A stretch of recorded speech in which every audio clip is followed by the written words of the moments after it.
નમસ્કાર મિત્રો, વિડીયોમાં તમારું સ્વાગત છે। કડકડતી ઠંડીમાં સામાન્ય લોકોની હાલત ખરાબ થઈ જાય છે। કાતિલ ઠંડીમાં જેટલા સ્વેટર પહેરો એટલા ઓછા પડે।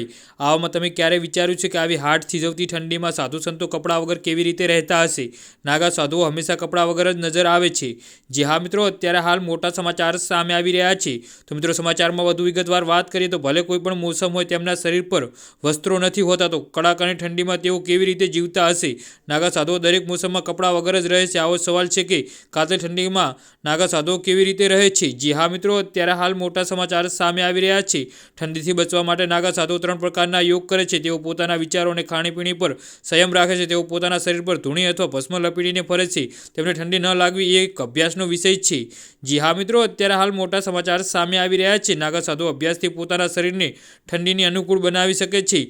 નાગા સાધુઓ બાહ્ય ચીજો પણ આડંબર માને છે અને આમ તેઓ ઠંડીમાં પોતાના શરીરને સાચવે છે। જી હા મિત્રો, તો આના વિશે તમારું શું કહેવું છે તો નીચે મારી કોમેન્ટ બોક્સમાં જરૂરથી જણાવજો અને અમારી યુટ્યુબ ચેનલને સબસ્ક્રાઇબ કરવાનું ના ભૂલતા। વિડીયો પૂરો જોવા બદલ ખૂબ ખૂબ આભાર।